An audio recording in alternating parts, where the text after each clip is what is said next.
All right, so you wanted to dive into The Picture of Dorian Gray. Oh, yeah. And I have to say, good choice. It's a classic for a reason. It really is.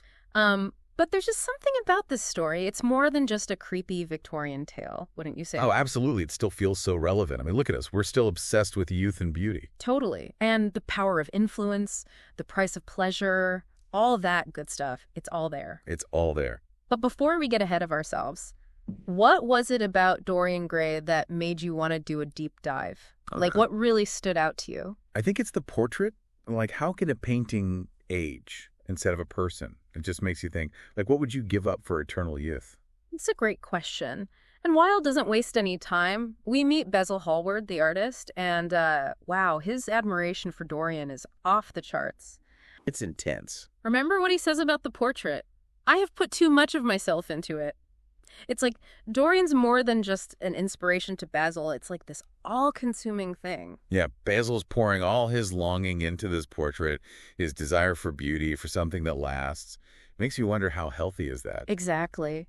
And then, just as Basil's going on about this, in walks Lord Henry Wotton. Our resident cynic. And you know he's going to stir things up. Lord Henry tells Basil, "Too much of yourself in it. Upon my word, Basil, I didn't know you were so vain." Oh, he's good. He really is. From the moment he shows up, you just know Lord Henry's here to challenge everything. Oh, absolutely. Every convention, every polite Victorian ideal, he just dismantles it. And the way he plants those seeds of doubt in Dorian's mind, it's masterful. Remember when Dorian asks, "Have you really a very bad influence, Lord Henry?" As bad as Basil says, he's already questioning everything. Oh, yeah, he's hooked. And Lord Henry being Lord Henry, he just throws out this line: "There is no such thing as a good influence, Mr. Gray. All influence is immoral." I mean, talk about a bold statement. Right. He's basically giving Dorian permission to go wild, to throw off all those societal expectations. But is it really freedom, or is it something else? It's such a good point. Is it liberation or is it manipulation? Yeah, exactly. Because Lord Henry, he's got his own agenda. He always does. So we've got this tension already, Basil's almost possessive admiration, Lord Henry's cynicism, and then Dorian makes the wish. The wish. He's looking at the portrait, at his own image, so young and handsome, and he says, "How sad it is. I shall grow old and horrible and dreadful, but this picture will remain always young, if it were only the other way. Oh, here it comes. If it were I who was to be always young, and the picture that was to grow old, for that I would give everything. Yes, there's nothing in the whole world I would not give. I would give my soul for that." Wilde doesn't hold back, does he? Not at all. He lays it bare. Eternal youth in exchange for his soul. It's a classic deal with the devil. And it shows you right there what matters most to Dorian: outward appearances above everything else. Everything. And here's the really freaky part.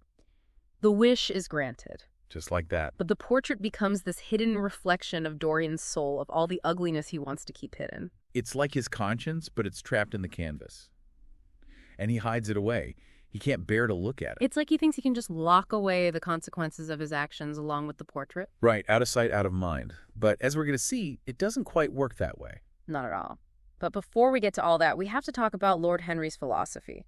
Because this guy, he is full of quotable lines. He's full of it. He's like a walking, talking fortune cookie of wit and cynicism. It's true. But here's the thing. Those little pronouncements, they're not just clever wordplay. They're Wilde's way of critiquing Victorian society. Oh, absolutely. He's using Lord Henry to expose the hypocrisy, the obsession with appearances over substance. It's like he's holding up a funhouse mirror to the whole Victorian era. Exactly. And you can see how it influences Dorian. He starts putting Lord Henry's philosophy into practice, and that's where things get really interesting and a little bit heartbreaking. Especially when it comes to Sybil Vane. Sybil's story is just, heartbreaking. She falls head over heels for Dorian, sees him as this perfect romantic ideal. Classic case of mistaken identity. She's smitten with the mask, not the man beneath it.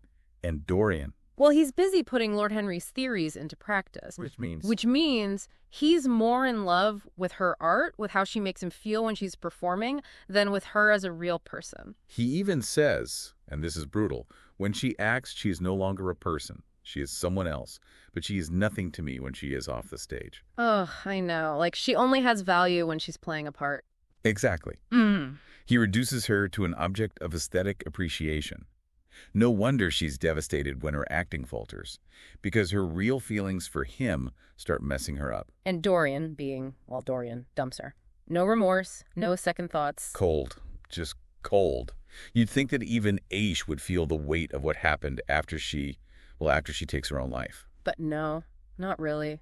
He's more worried about how it inconveniences him. Remember what he says to Lord Henry? Something like, "I must go to the opera. I am too tired to watch her act. You must tell her, Harry, I am very sorry, but I cannot go. Tell her that the subject is too tragic for me." Oh, I remember. Talk about self-absorbed.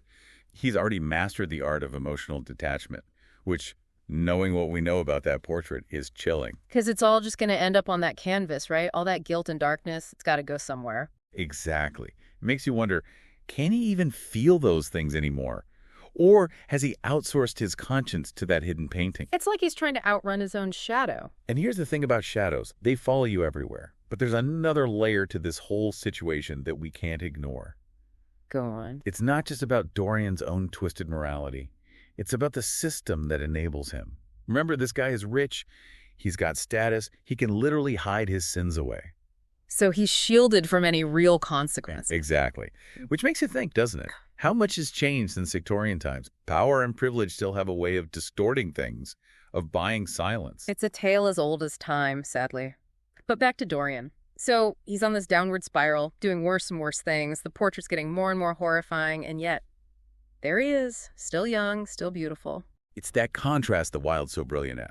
The beauty and the corruption existing side by side. Until Basil finally sees the truth. He stumbles upon the portrait, the real Dorian, or at least the reflection of what he's become. Can you imagine being Basil in that moment? The scales falling from your eyes, the man you admired, the man you poured your heart into painting.